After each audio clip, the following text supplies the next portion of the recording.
New dad behind the scenes. Right. Ready? Yeah, I'm ready. Let's All go. right. Let's show them how it's done. That's right. 4. Damn it! You missed it. That's We'll it. try. We'll get it next week. Yeah. All right.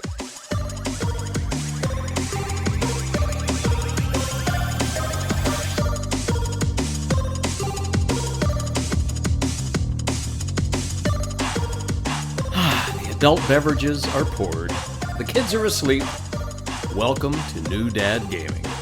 It's a show about fatherhood, gaming, and new fathers figuring out their gaming lives.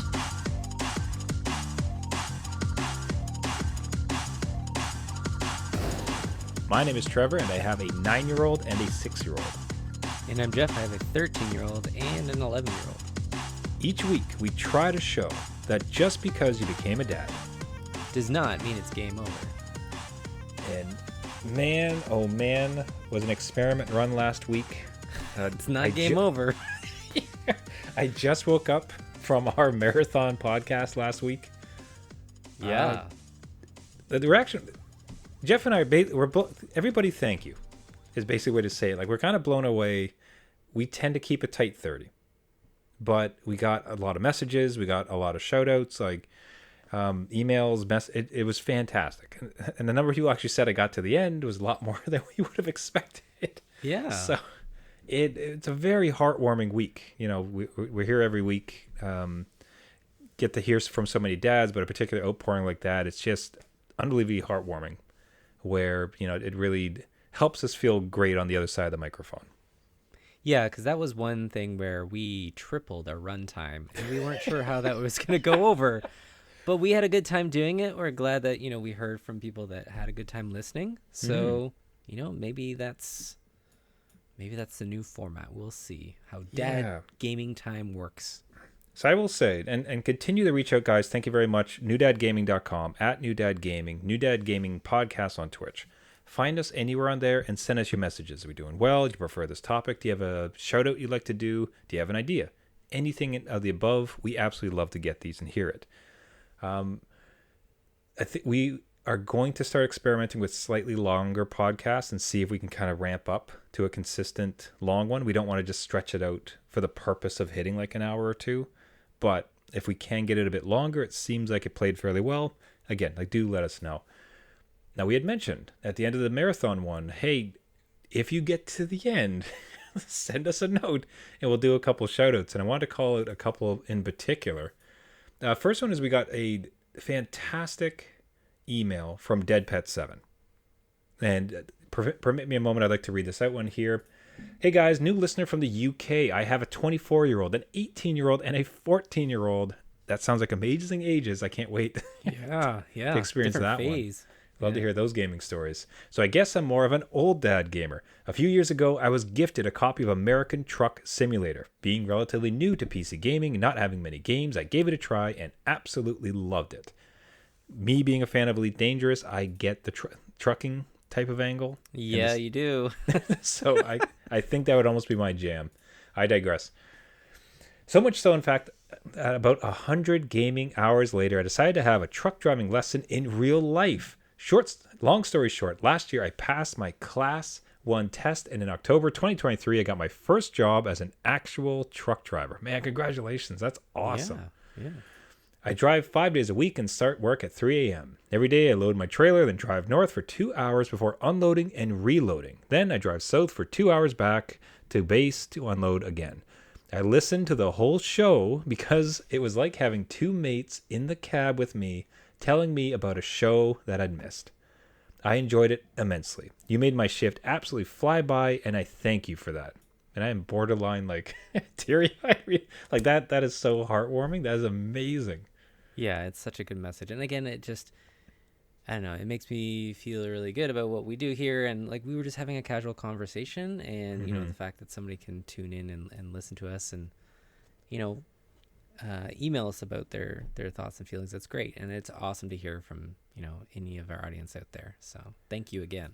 Yeah, absolutely. So I recently discovered your podcast and I've been enjoying it greatly for the last couple of months. Because of my job, I listen to a variety of podcasts on a number of subjects. Your informal yet informative style is a welcome alternative to some others I listen to, which can on occasion be too sterile and rigid or just the opposite, complete chaos. We're just the right amount of chaos. Just I think so. I think that's a good yes. Keep it lively. You offer friendly and honest advice to new dads and the original fantastic idea. I wish you every success with your show. Long may it continue. Keep up the great work. Dead Pet 7. Dear sir, if you are listening to this on the road, cannot thank you enough for the amazing email. That's definitely like warmed our hearts. That is awesome to hear. What a message to receive. Now, to continue along, we got a few other messages we did want to call out. So Cypher Zero, who good friend from Twitch, who joins me often to laugh at my misplays playing Marvel Snap. So one of our favorite supporters of that end. Hi, gents. Love the MegaCast, and it's definitely a fun way to breeze through a ton of new releases and hear how many Fable-style games are getting released. Right? Everything except Fable. Everything except Fable. So we took away from that. Yep. That alone could be an hour-long podcast. I digress. I can't think of a witty sentence for you both to read, but just wanted to say that the pod is a delight to listen to and prepared me for gaming as a new dad, encourages me to keep plugging away, even if it's 20 minutes a session. I'll say that I just remembered that the other day. Like my own damn advice about just play the game. Right. Yeah. So, and I'd recently picked up Aldi World, which was on sale on Steam. I had like a 10-minute session. It was an absolute blast. It was amazing. Had a different session. NHL 17, had a game. It's great. Got back into, did a one quest of Horizon Zero Dawn. Okay, yeah. Okay, you're still there. Yep, perfect. Perfect. Jeff, I'm going to be there for a year, man. You're chipping away. Again, everybody that's listened, I chipped away at Witcher 3. This is just your Witcher 3. That's all it is.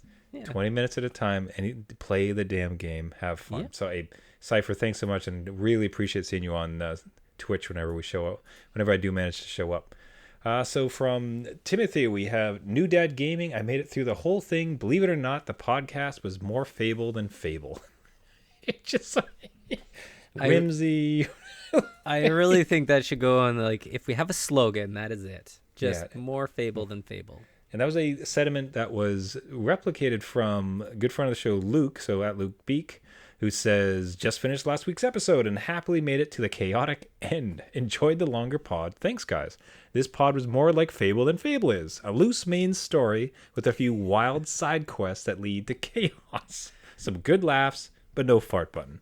Yeah. At least that you guys can hear. We do have mute buttons on our microphones. And then if you had responded, hey, thanks for the 90 minutes. We'll look to have the button. Come to think of it, I'm pretty sure I left a few families behind demon doors in Fable 1 that I should probably go check on. I've been a terrible dad to them, but maybe not by Albion standards. My favorite mission, you didn't play much Fable, did you? I did not. So I am really interested in the mechanic where you can lock away families. Oh, there's a worse one. Let me tell you. Let me spin you a yarn about Fable. That's one that now, especially as a dad, it's kind of hard to. I don't know if I'd have the stomach to do it. All right. Well, okay. This is getting dark. It ain't nice. Okay. So I tend to be a very good character, right? I always try almost like 100% just like angelic style, right? Okay. But throughout the world of Fable, and especially in Fable 2, which where my stronger memory is, there are, as mentioned by Luke, demon doors. So these are doors, and you stand in front, and they want you to perform something. And if you do it, they'll open. Now, sometimes it'll be as simple as you can unlock, like for instance, like a chicken dance. Okay. And the demon door in pros will say, I want to see a poultry prance, give to me a chicken dance. Whatever. And then you just have to do the emote, and then he opens and you get it. One of the demon doors in Fable 2 says that I don't just want and I'm paraphrasing, but it gets the point of it. I don't want to just see sacrifice. I want to see the most painful, hurtful sacrifice that you could imagine. Wow. Okay. So what it has you do is you have to go into a town. You have to get married. You have to make somebody fall in love with you. You have to get married, happily married. You have to have them become a happy wife. You then need to bring this person in front of the demon door and sacrifice them so that he can give you some treasure. So it's not just murder. It's that you have to gull somebody along to to fall in love with you, marry you, and then you lead them by the hand. Because remember, in Fable 2, there is a hold hand mechanic, Right. where to get somebody to follow you, you can press your trigger button and hold their hand, and you lead them down in front of the door and murder them. So I'm just trying to process this. So you can just see the gears turning. It's like, that's a lot. That's a lot, like a lot of commitment. And do you think that a particular like side quest, I guess we call it, do you think it was supposed to be like never winnable? Like, you know what I mean? Like they set up this scenario, like you're gonna have to woo this person, you get married, you probably spend an hour in game with them. I don't know. Like it seems like a long. I don't think it's that long to make someone fall in love with you. But like a fair amount of still. time, you get to know them, their name, and then you're like, okay, now you're leading them to this door, which you understand that they're gonna be sacrificed, right? Like at that point, like that's the next step. Maybe you were supposed to back away, and you're like, no, I can't do this. This is crazy. They got a notification. It's like, guys, somebody actually did it. I can't believe. Oh my god, this person's terrible. Please, we need to go in and patch this out. I don't know. Yeah, so I'm showing it on screen. You do actions, so you can like dance and prance. And Fable, like I swear to God, everybody should just play a bit of Fable, especially Fable 2. I think is like the sweet spot, right? Where you can make everybody nearby you adore you more by doing actions that they love. Some people love dances, some people like crude jokes, some people don't. And you can actually find what people like or don't like. But eventually, you can get that so high that they fall in love with you, and then you can give them gifts, and eventually. If you give them a ring, you'll get married. Okay, so what we're watching on screen is somebody is currently like convincing someone to marry them. Okay, so there's a cutscene of like your marriage. Okay. Oh my goodness, this is worse than I remember. I mean, this seems like a lot. It's like, so what we're watching on screen now is that in Fable there was a marriage. So. But what I thought was probably just a little checkbox, like, hey, congrats, you got married. It's an entire cutscene of paper cutouts, everybody looking happy and wonderful. So now the person's married. Okay, now they're making love. Oh no, this is okay. I didn't say this part of the story because I wasn't sure this was true. But they've made a baby, so now you have a wife and a child. Yeah, this got worse. I'm not even comfortable. This has got so much worse. You probably suppressed that part. You're like, "There's no way I can't live with this." As I was saying it out loud, part of the story, I'm like, I don't think they went that far. There's no way they went that far. So the quest is called. It gets called up here in a second. What? When you win, quote unquote win? Yeah, if you call that winning. Yeah. Okay. Yeah, so it's called Sacrifice to the Shadows. Make a truly evil sacrifice at the hour of mystical midnight. Okay. So I know this is a long process and there's a lot of twists and turns that I wasn't expecting. What do so you get treasure out of it? Like, is it like game breaking treasure? Oh my like, goodness. is it Look like at this. So what you do is you bring them down to a pit and then you throw a lever to sacrifice them. Okay. There are things in Witcher that are like pretty gruesome, but there's never been so much. There's nothing so callous and just evil. But like you have a hand in it, right? Like it's not like you press the button and like this person drops an acid or something. Like you are having kids with them and dragging them into this pit. Yeah, so read the. So on screen I've just run Jeff the animation of how you bring the person to the pit and it all happens. Oh my God, you lose your kid. What are you doing? Yeah, read the line that Fable throws up after you've committed this heinous act. Following the death of your husband, a child protection agency has taken custody of your son. Continue. Big green happy A. Oh, wow. Okay. Yeah, and you get evil points. It's just like...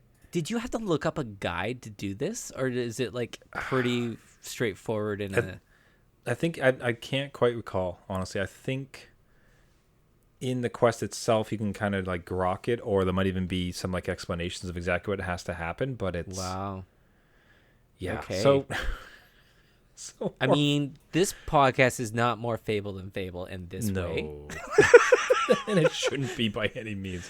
But wow, but okay, let's I recall, like looking back on it now, as far as being Fable, that particular quest as it dad as being happily married, and the thought of like doing it for points, and it's just a game. It's little bits on a screen. It's still kind of hard to. I'll be honest, like I'm so traumatized now. I forgot why I even brought up the subject. Why are we talking about? I mean, everybody, was relating us to the more fable than fable, and I guess this is just it's deep-seated trauma that you just it was went back Luke. to. I remember it was Luke. He said, "I'm pretty sure I left a few families behind demon doors." Well, okay, there. And he had mentioned it in Fable once. Looks like it's a third. I wonder if the new Fable will have family sacrifice for all of us new gaming dads, and if any of us can go through with it. I hope. Report back. We'll have a poll. This will be great. Everybody go. But I digress. Hey, so let's bring them all out again. So to DeadPet7, thank you for the email. To CypherX0, thank you so much for the amazing message, and also the joining me on Twitch. To Tim, the great message, and Luke Beck sharing in my awful Fable habits. It's been a blast. Let's get into the rest of the show. Now, the end of the season is coming, the end of the school year, the ripe time, the most contentious time of year for the kids comes, where congratulations, you're out of school. You've earned your freedom. This is fantastic. And the pull of the video games. I'm going to just stay inside all day. I don't have to go outside. I don't have to go to school. This is great. But it's also the most beautiful, wonderful weather outside you can imagine. And the parents need you to get the hell out of the house. Yeah. So the time of great conflict and great weather is upon us. Yeah, this is going to be, the start of something new for the summer. Now, how have you, and I'm sure we covered in some other years, but as we approach this one, was there a game plan for, all right, it's going to be... Is there a game plan, Trevor? I don't know. I'd like to think there is, but I think everybody starts out with a game plan, I want to say, how to treat summer and game time, and then it kind of degrades over time, at least in this family. I imagine it's the same. I think it kind of depends on the day, because at some point, our general rule here, and I'd love to hear from gaming dads if you have a approach to the summer, a game plan we can share with everybody. Our general thought is no games before 8, which we came up with because what we found is that when, morning is kind of your game time, the kids are waking up at like 5 in the morning. Oh, God. Okay, yeah, that's a fair... They got wise to it. So it's like, I don't care how early you wake up, you cannot touch these systems until 8. Because ideally, you'll sleep until at least 8. Yes. Right? Yeah. So that one started. And we generally are coming around to the idea we want you off by noon. Okay. So that is not to mention there's kind of a breakfast period in there, but that is a good... I mean, my problem there is that's usually a weekend thing. So they survive the week. They've ideally done their homework. Everything's kind of on the up and up. So for the weekend, all right, relax and wind a bit. It makes sense. But now, even saying it out loud, that is a 4-hour gaming period every day, which is a bit more difficult. It almost feels like I might need a dub.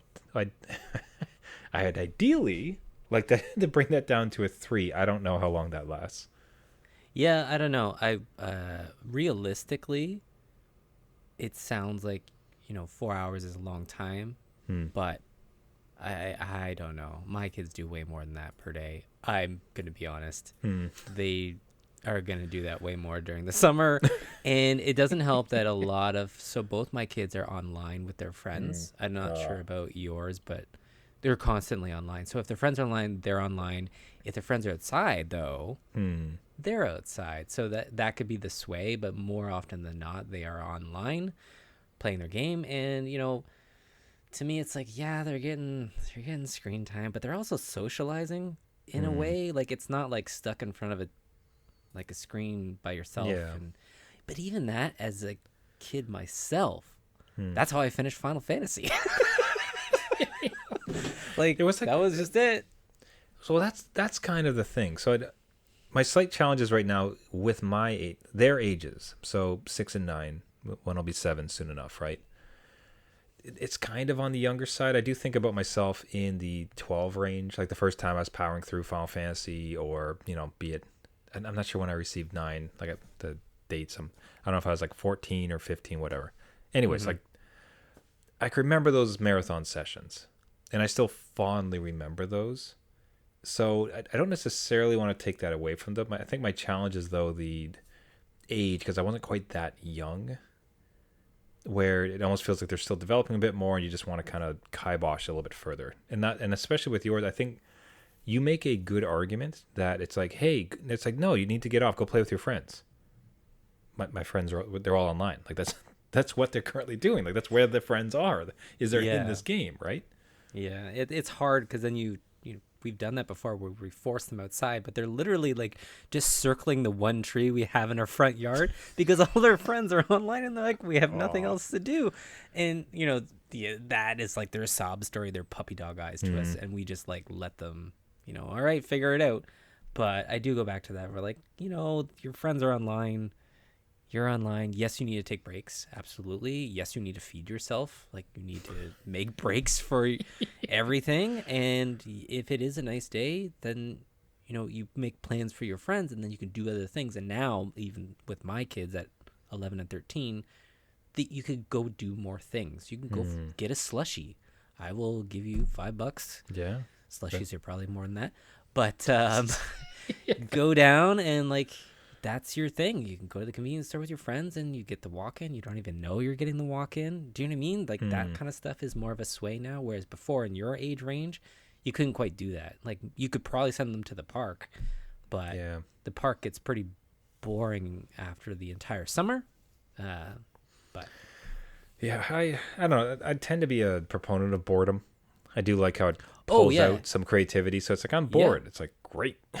Excellent. Yeah, figure it out. Let's see what you come up with. Like, kid, this is going to be fantastic. Yeah. So it's not destructive. It's a difficult pull. There's going to be some just embarrassing days. There's going to be some days where they're on it from 8 until 5 because like we have company over and there's like, we're pouring a new sidewalk and I got to be on it all day and no one else. It's just, I need you gone.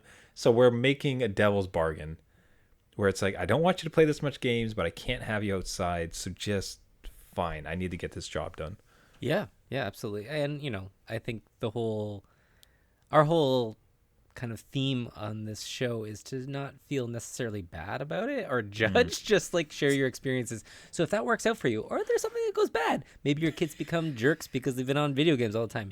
I know mine do sometimes, and that's when we reel it back, right? So it's like one of those learned experiences. That's the important part. If your kid is like hitting the marks that you expect in school, if they are sociable, like they have friends, like, and everything else is balanced, and they occasionally have some like big wicked days of games, awesome. Then everything's great. It's a happy part of your life. If it's instead like, okay, your grades are suffering, you're being antisocial, right? We're seeing the effects, so now we're gonna reel that in and be smart about it. So yeah, it's not so much about like, oh, you let your kid play for 5 hours, you're terrible. Yeah. Nah, definitely not. No. So, anyway, hey, gaming dads out there, if you have any particular tips for summer, if you have some strategies, hopes, concerns coming up, reach out to us at New Dad Gaming, newdadgaming.com. Jeff, you broke the golden rule. Jeff, you blew it. I do. I broke it twice this year. I pre-ordered 2 things. You're talking to the guy who ordered Diablo, so what am I supposed to... That's true. What high horse do I have? And this one, at least... if there was ever a borderline sure bet in gaming, this might just be it. Why don't you inform the good folks how you, the reason why you broke our golden rule of no pre-orders? So I had a great experience with Elden Ring. It took a lot of time and effort, but that work paid off, and I got it's all about work and dedication. Exactly, right? You talk to your kids, you talk to yourself, you put that into you. Like, I can do this. I am better. I know who I am. I am the Elden Ring, damn it. That's right. Isn't that how it works? I never beat it. Yeah, that was basically it. I think one of the endings, at least. So this was a game that I did adore. My kids did come along for the ride a little bit, and I think I've talked about that on the show, where they like figure out different weapons and different strats on how to beat a boss or cheese a boss or whatever. So it was a fun time for me, fun bonding time with my kids, with something that's a little bit more mature. And so they have a DLC coming out, Shadow of the Erd Tree, that drops this Friday. So when this recording goes out, I think around that time, I will be in the DLC that was a little bit pricey, but from what I hear, it is insanely big. Actually, it was one lie that the developers told, where it was like, oh, it's about the size of this part in Elden Ring Limgrave, right? And I think they actually lied and said the game itself is bigger.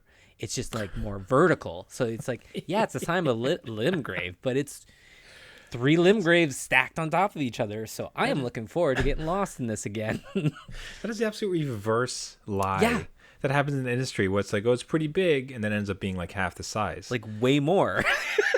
It's like, haha, suckers, you get more game than you expected. Yeah, good luck with this one. Gotcha. Yeah, so I am pumped. I am ready to go. I actually jumped back in just with a new character, and I'm like, whoa, I'm rusty. This is not like riding a bike.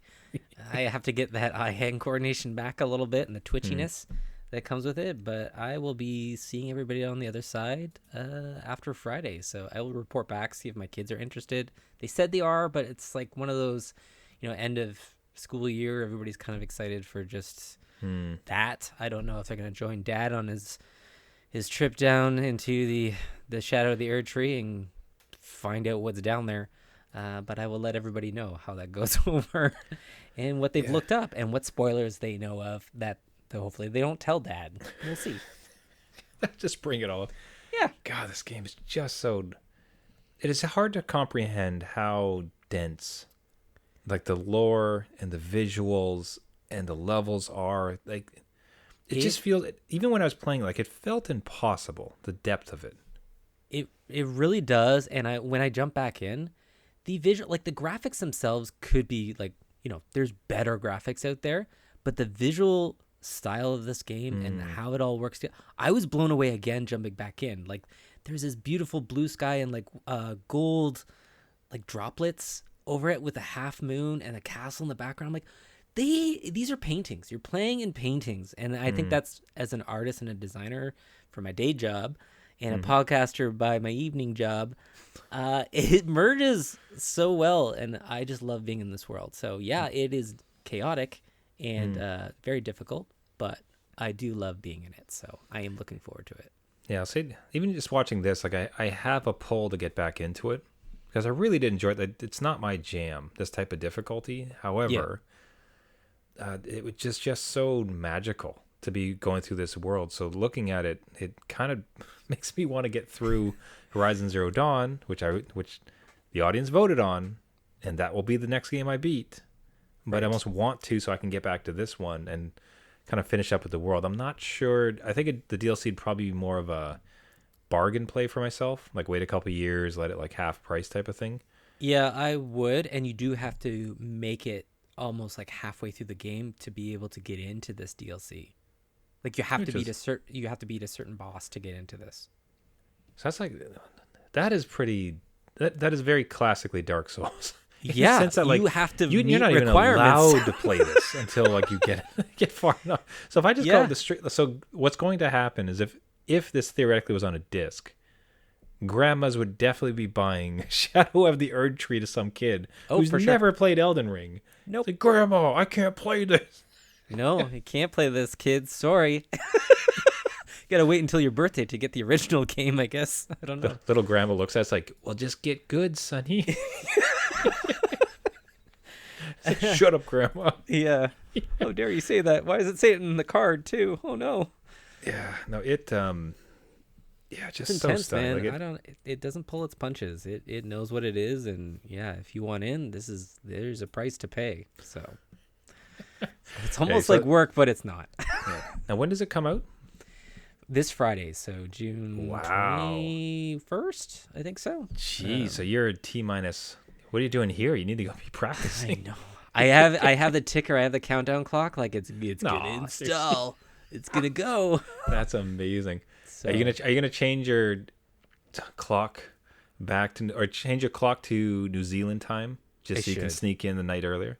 I really should. That's the again, move. I'm not excited, but that's one of the things where I wake the kids up from a dead sleep. Like, guess what? Get up! It's summertime. Let's go. Dad hacked the system. I'm in New Zealand. Let's go. I need your strats. That's right. Yeah. Hey, gaming dads out there, if you are planning to jump into that DLC with Jeff, reach out to us at New Dad Gaming, newdadgaming.com. Speaking of money, Nintendo is ready to get some more of yours there, Jeff. They are just playing you like a fiddle. They really are. I think Nintendo listens to the show and just takes notes. So so Nintendo Direct just happened. Big series of like game. I suggest we're not going to do another hour review unless we get enough votes, perhaps.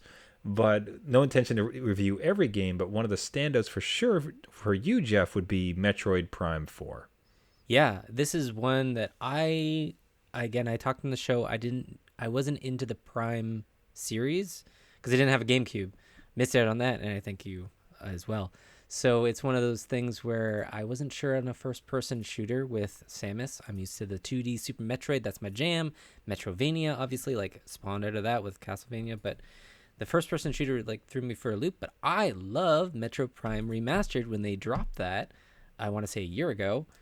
Loved it, beat it, ate it up, wanted more, and then I see Metroid Prime 4 being announced in that same just, again, modern take. Graphics look amazing for the Switch. I don't know how they achieve some of these things, and it will play like a dream, I'm sure, because, again, Metroid Prime Remastered, they'll just learn from all their little tweaks that they can do there.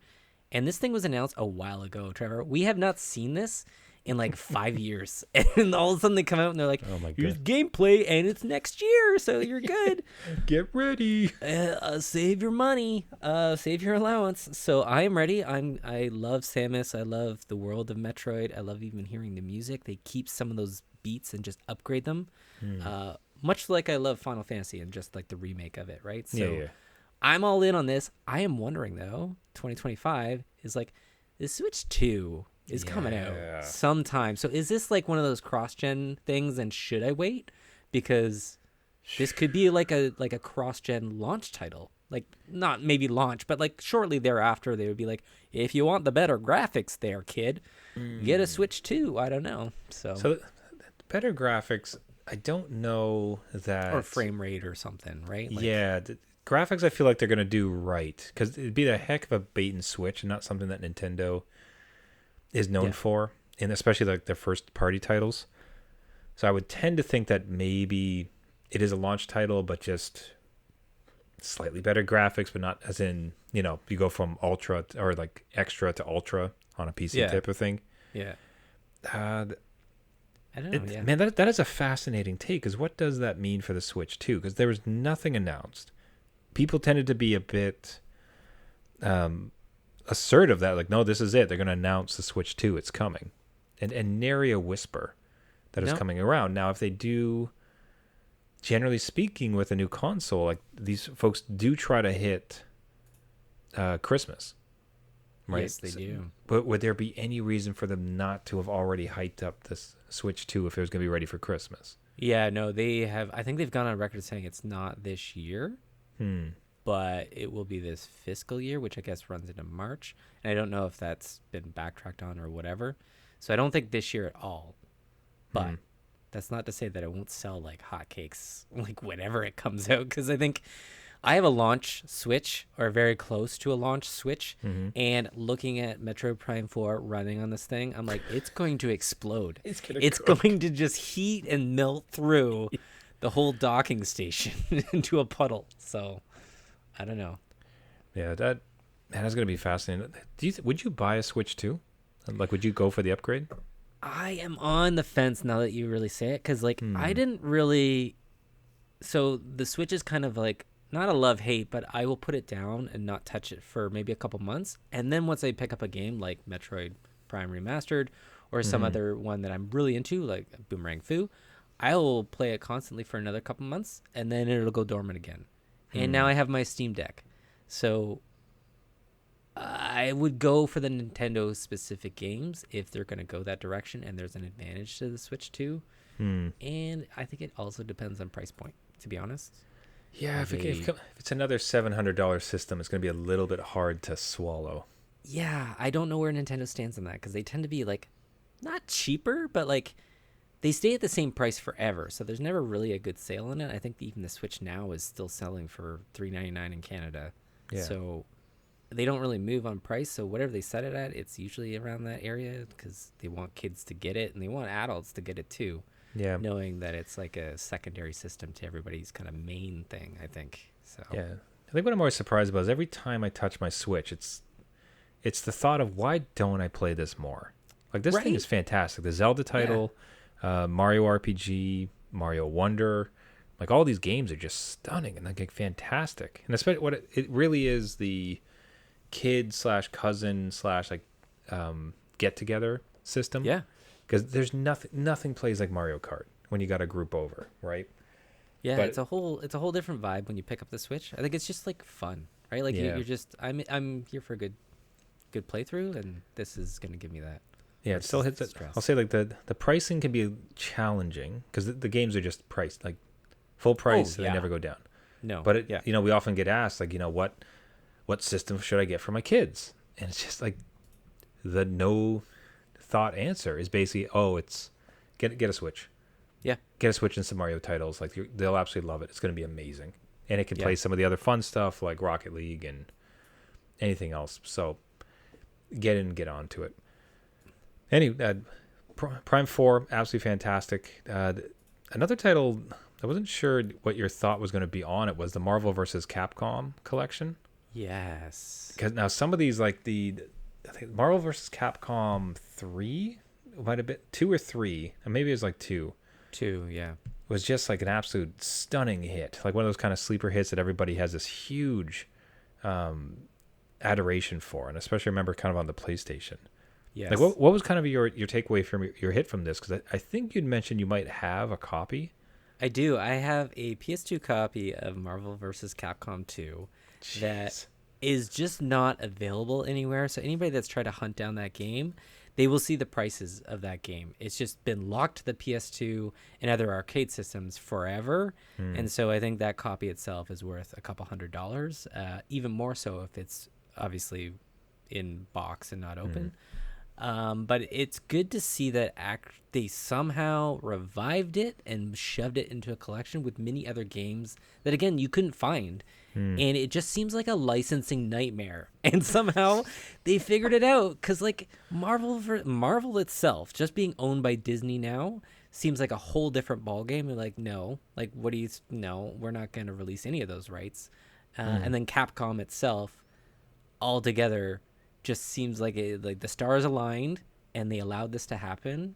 And I don't know the price of they didn't mention any of the price of the collection itself, but for anybody that experienced those games and wants to play it, and I believe there's even online component to this, like that is awesome for fighting aficionados that want this kind of game in their life again. So I'm all for it. It looks great. Again, I think it'll depend on my need to experience this again and the price point. Like I'd have to weigh that, but I'm happy for anybody else that kind of looked at this and like, oh my god, thank you. I don't want to go out and buy a PS2, buy a copy of it, and then be out $600-$700. Yeah, I'd imagine, especially with the new, it becomes a no-brainer if you've been looking for it for a while and you adore these titles. These look like fantastic remasters. They're probably going to run great. Optimize the online piece alone. Yeah. The thought that you can get online matches, you can get leaderboards, things like that.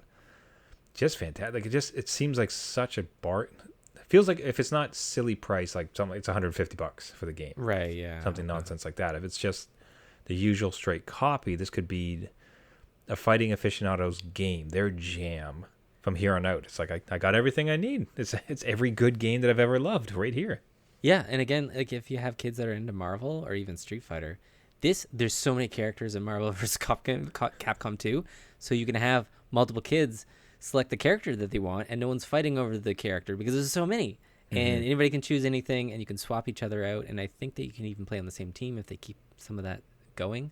So I'm looking forward to picking this up and even playing with my kids because they know most of these characters. They might not know all the Street Fighter characters because they haven't really played through that, but definitely the Marvel side. So And, well, the good news is I seem to recall some of it being pretty button mash friendly. Yes. Oh, Like for you're sure. just slamming that controller and stuff is just happening. It's like Chaotic. Yeah, lights everywhere. The whole screen is like lighting up. Like, yeah, no, it can be pretty intense, and I think kids just love that kind of chaos that happens with mashing buttons. So we don't want to be too tight. The only thing to mention from that system, and if anything, it's just kind of interesting. From game itself looks great, and I think they've done really great by all the Zelda and Link titles recently. yeah, But the newest one has done what has long been called for ages. Every single time there's a new Zelda game, it's immediately asked, why isn't Zelda the protagonist? yeah, And Jeff, they done did it. they finally did it. I mean, like it's 2024. Yeah. Zelda is finally the marquee, the playable character. Yeah, and in a pretty cool way. So this is Legend of Zelda Echoes of Wisdom, I think is what this version is called. Anyway, everyone thought this was a remake of Link's Awakening, I think, or Link to the Past, sorry. And then it went into the Zelda format, and Zelda is the protagonist. You control Zelda with cool powers. It's like she's got like this copy and paste mechanic, so anything that she encounters goes cool. into a system, and then you solve the puzzles with the things that you've discovered, including any enemies you've encountered that you can kind of magically conjure up, and they fight for you. So there's all these like puzzle mechanics, and like you're like kind of almost like a god controlling things in the world to get around in the world. So they flip Zelda kind of on its head. Like, you're now Zelda, and then here's a whole new mechanic. We're not going to actually take that's what I love about Nintendo. They reinvent everything. So it's like, we're going to try this out. We're sure it's going to work. And usually you look at it and you're like, I'm not so sure. And then you finish the trailer. You're like, I'm game. This is good. Let's go. Let's go. You did a great job. I love that. So, no notes. I love everything you've done. Yeah. Yeah. Pre-ordered. Yeah. It might be one of the ones for the game vouchers or whatever Nintendo has. So yeah, no, this looks like a good pickup, especially like my kids are really into just playing new things, and even just playing female protagonists and getting them used to like, hey, Link's not really saving Zelda. Link's off doing side quests and building things before saving Zelda. So this is a interesting flip on it. Yeah, I do like that they continue to play around with the visual style. So this is aping what was it? This is the one from the Game Boy remake, correct? Yeah, so Link's Awakening is what I was originally thinking, but that's what they remade it into, this like 2.5 3D thing, like an isometric kind of view. It almost looks like a clay diorama you're going around. So it's very, very neat, very like, again, cutesy, cozy kind of feeling to it. So I do enjoy it. It does put the Switch through the paces, though, I will say. So if you want to hear the Switch fan go off, this is the Link's Awakening is one to do it, and I'm sure this is probably no different. So okay, now I had not watched the trailer in full, I have to admit, and now that I'm seeing some of this stuff, you really breezed over that copy and paste thing. Okay, but like you did not do it justice. Because folks, what Jeff, all right, so what Zelda is doing is she has a magic rod, and anything, near everything, including enemies, rocks, hazards, like gelatinous cubes, you can just copy and paste ad nauseum. And what I want you, within the trailer, what they showed was that there was a castle Zelda was trying to get onto, so she duplicated a bed 6 times on top of each other to be able to scale the walls. This is basically aping the 3D mechanics, or like the 3DS mechanics from that, or the Game Boy mechanics from the Link title, and then adding onto it the Tears of the Kingdom madness nonsense of building machines and throwing rocks across the world. This is going to be utter chaos. Can you imagine what people are going to come up with their silly duplications? I am ready for it. I loved the Breath of the Wild, just like all of the and Tears of the Kingdom and everything that was constructed out of people's brains. And in this one, I don't know how they code it or how they design the game. And like, wait, if somebody were to go back and duplicate this bed 6 times, they get into this area that they're not supposed to, and the game's over. Like, I don't know what people are going to figure out. But again, I'm here for it. I love those things. There's going to be lots of videos of this one for sure. And I'm looking forward to what my kids are going to do with it, because you give them these tools. A kid's brain is very different from our brains, where we're like, oh, logic and reality. They're like, nope, I'm throwing this spider on this bed and making a trampoline out of it and swinging from the sky. I don't know. Like, what's this? 6 zombies in a dress? Hey, they like it. Look at this. Now they're dancing and they've unlocked a secret area. You're like, what are you talking about? What is any of these things? This is exactly it. Again, I'm looking forward to it. I wonder if how far this game allows you to take it. So I'm sure my kids will push that limit, and others out there will push that limit. So that's so fun. Oh man, this is gonna be This is gonna be a fantastic title. That is so cool. And it's soon. I think it's in August or September, the launch. Nice. So it's pretty soon, over summer. But coming to a Twitch streamer near you. That's right. Yeah. So what do we? We'll start going towards the end here of the show. I did want to cover a few more last things. Big thank you to fan of the show, DJ Ronnie, friend of the show, DJ Ronnie B, who hooked up Jeff with a code for Valorant on his PlayStation. So how good are you at first-person shooters, Jeff? How's competitive first-person shooters going for you? I want to apologize. I want to... First thing I want to say. First, I want to say sorry, DJ Ronnie B, for spending a beta code on me, because I am horrible at this game. It's just awful. I was playing. So again, it's like a 5v5 Overwatch style Counter-Strike. Yeah, hero shooter. Yeah. So Overwatch it's an Overwatch style game.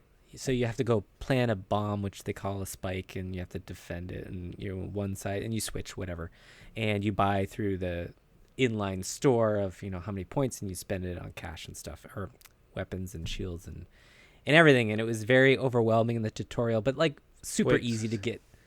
Yeah, let me pause there. So that you buy things, like, you mean that like in game, so you get into a match and then you get some kills and you get some points, and then in between rounds you can like purchase. Yeah, so it's kind of like ups. That's where my Counter-Strike brain pops in, because you'd have to reload and buy ammo and buy different guns, and you would only get that if you kill people in the match before or plant the bomb successfully or stuff like that, right? So then you're wondering how much to buy, how much to spend, and it's kind of like a betting thing on that round, like, oh, I'm having a good run, so I'm not going to buy as much because I'm doing well, right? And that's kind of in this game where they've had that mechanic to it. It's all great in theory, but I sucked with the bots. The bots on my team were telling me what to do, because I don't think I knew what I was doing, and I don't know the maps at all. So the bots were like, over here, we got to defend. I'm like, I don't know where you are. So I thought it was just, maybe it's the bots and the artificial intelligence, whatever. So I jumped online, Trevor, and online I am embarrassed. I don't know, whoever was out there and experienced playing on a team with me, again, I am sorry. It's just apologies for me to even be in this game. I am not who I once was. When they were you good at first person shooters? Start there. I was good at Counter-Strike. I was really good at Counter-Strike, and me and my buddy used to play it all the time, and we were like, killing it. And no tournaments or anything, but they didn't have tournaments. Well, they did, but tournaments came later. But we really had a good time, and we, again, won a lot of matches. And then I get back into this thing, I'm like, yeah, it's like riding a bike. And no, it is not, Trevor. Yeah, off a cliff. Off a cliff. It's like me trying to like, oh yeah, I can do that. I did that as a kid, or like, rollerblade or skateboard, and like I hurt my back, right? This is exactly that experience in video game form. I thought I could get in here, and I got my butt kicked, and that was that. I think I walked out with like no kills and no matches won. So again, thanks for the beta code, but just to knock you down a peg. So what happened is, friend of the show, DJ Ronnie, he listened to the show and he saw how long we went, and he saw how close to the sun we flew, and he's like, we need to bring these guys down a peg. I think that's what it was. Yes. So remind you how bad he is at video games. Horrible. I certainly I like these games. I think probably the greatest time I had recently was when Apex Legends. Yeah. For some reason, that one felt just a bit more fun. Yeah. But for some reason, it just feels like I tend to walk up to another character and I'm looking at them, and then I try to shoot them, Yeah. and then they just start jumping around, and I'm trying to move, but it basically feels like their hit area is like the size of a pin, and mine is like a billboard, because every time it's like, hey, like I got the jump on them, pew pew, and the next thing I'm dead, and it's just, how did that happen? Like, what happened? Like, I had the jump, I had the shots. Like, what's every time am I this bad at aiming? God, to the point that it's frustrating. It's not even so much just like, I guess I'm bad at this game. Like, it almost defies logic how bad I am and how I get to feel with these games now. Yeah, I'm with you. Again, I did not feel good playing it. I felt like I was outclassed at every... And these are all new players on the console space, right? So it's not even like... Yeah. Again, everybody's a beta player. They might have played it on the PC or whatever, and they got back in here, but console's a little different. And I thought I could at least get something in, but no, I was outclassed at every corner. So I will not be picking up the full game, but thank you again for the beta experience. It's like when I want to put to bed and be like, this is great for people that love it, but I used to be this kind of player, but I'm not anymore. I'm not there. I'm rusty. Okay. I'll tell you what, let's go to the opposite end of the spectrum. Okay. Let's do something a bit more dad-like. Okay. I don't want to say that because some dads are awesome at games.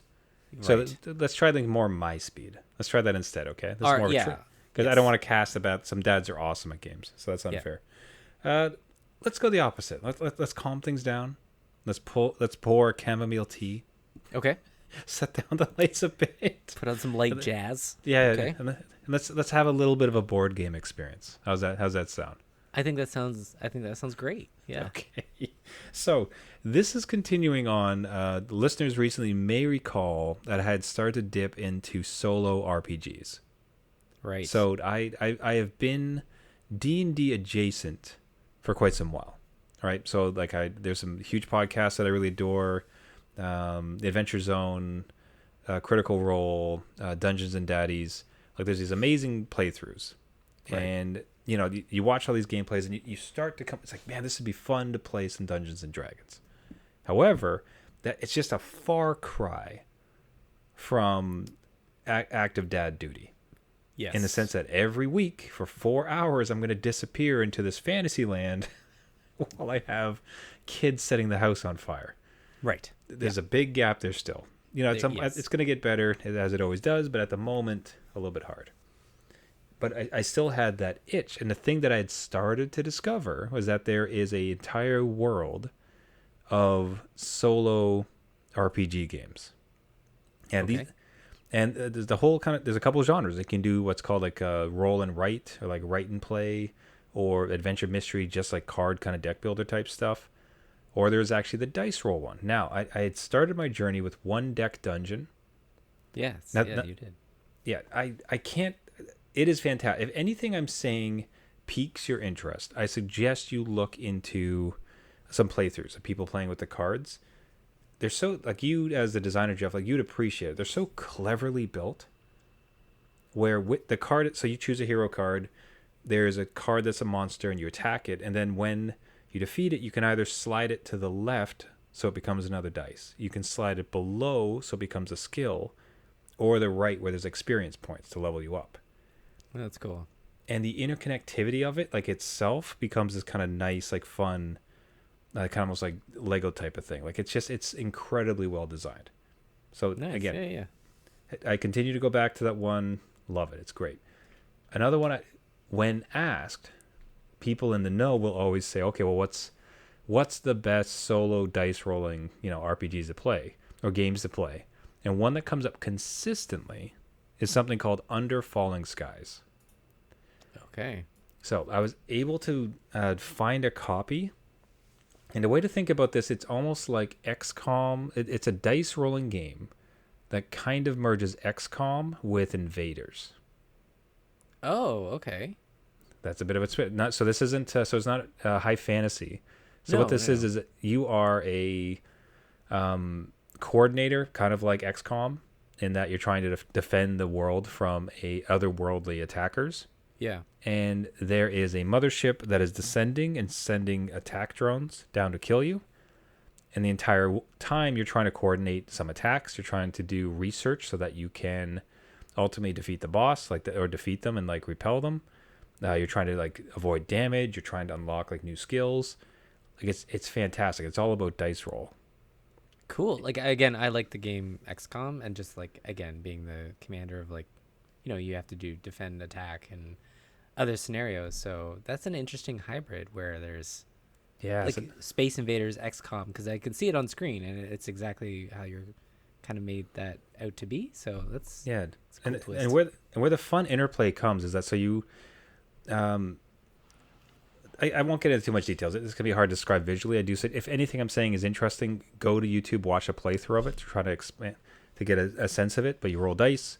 There's all of these different rooms that do different things. There's 5 columns. You have 5 dice. You roll them. You have to place a dice in each column. If you place, I want to do this type of attack, but I don't have enough energy. So there's this energy room. And if I put dice in those 2 columns, then, I can get some energy. However, every column that you put dice in, you have to move an enemy ship down that many. Yeah. And if it reaches your base, you get attacked. You are just sitting there by yourself. But I'm telling you, like, some turns took me like 5 to 10 minutes to kind of sort through. It's like, okay, if I put it here, he'll come down for the enemy ship, but he'll be on an attack space. But if I put the energy here, that's enough that I can do the attack and he'll die. But then this guy comes. And so you're doing all of this management. And every time it's going to be a little different because it's by the dice roll. Now, some of the modern... Oh, sorry, go on. No, it's as you were talking about it, like, again, with the strategy and puzzle nature to it. Do you ever think, like, in retirement, where they're like, oh, you need to keep your brain busy, and they get out, like, Uno. And you take out this game, and you're like, well, hold on. It's like, wow, you're fit to get back to work. Get out of this retirement home, you. Exactly. It's time for you to manage a military. Let's go. Got a regular genius over here. Look at this, saving the world. Anyway, that's where my mind went to on that. So. I love it. So there's multiple scenarios. So you can, out of the box, there's like 6 different cities, and it changes like some of the layout for the different powers and things you have to get done. There is a campaign, like an entire campaign. There's actually like a comic book that goes like kind of story by story. So it's leading. Cool. It's basically like a 1-player single campaign, except every mission is like this dice rolling stuff. And everyone's going to be different because, like, if you roll all ones, you're going to continually get screwed because it's not going to work. So you have to, like, manage terrible rolls, right? Yeah. Okay. Under Falling Skies. That's what this was called? Yeah. Readily available? Or is this like a retro game? And you're like, I had to go to a garage sale. And the 6th garage sale had it. So I was able to pick up a used copy for $20. Okay. Now, I think it sells new, like 40 to 50. So that's Canadian, so that's like 30 American. Yeah, I do see it here for about 35. So. Yeah, so and again, I think it's probably on Amazon. Like, you could have it like fairly quickly, so it's readily available. Cool. It was initially it's kind of a great success story. Somebody had just created it and put it up on like something like SoloPlay or soloplay.com or whatever. Like, it basically was a crowd-funded type thing that eventually got purchased. Not even crowd-funded, just somebody built it, put it up on a site where these type of games are available for free to print. And it was so good, it got picked up by a publisher, and it's now become this success. There are expansions, if you don't know. There it is. Just saying, there's DLC for this. One Deck Dungeon 2, there's One Deck Galaxy. So as opposed to, like, so instead of like high fantasy, it's like sci-fi type of stuff, like blasters. So I think I've tapped into a rich vein, and there's something very cathartic about like some evening just sitting down, adult beverage poured, maybe a snack, and just kind of doing some rolls and having that type of offline kind of experience. Yeah, I will say, just from the gameplay we're seeing and the dice rolling part, if anyone doesn't have a dice roller, we found that a Ribba frame from IKEA, put some felt in that, and it's perfect. It usually just houses all the dice, and you just roll them in there because the kids were rolling them across the table or whatever. Of course. But you have like this like $4 frame, right? And you just put a piece of felt in there. And it's perfect. And it's just, awesome. it tucks away. And if you have a card game like this, it might even fit in it. And it's a little carrying case. So That's just awesome. a heads up for anybody that's trying to DIY their little a dice area for themselves. Good gaming dad tip. I love it. Now this game plays fairly well with 2 players because you just like as a tag team make decisions. Okay. One Deck Dungeons specifically has a 1-player and a 2-player mode. Okay. All right. So if you're running 2-player mode, like the hero cards like flip, so like their stats are kind of lessened, and then like the points, everything guy gets like split in a certain way. So it's actually made. So One Deck Dungeon is made for 1 or 2 players. So if you want to play with the kids, like it's certainly available to there as well. Cool.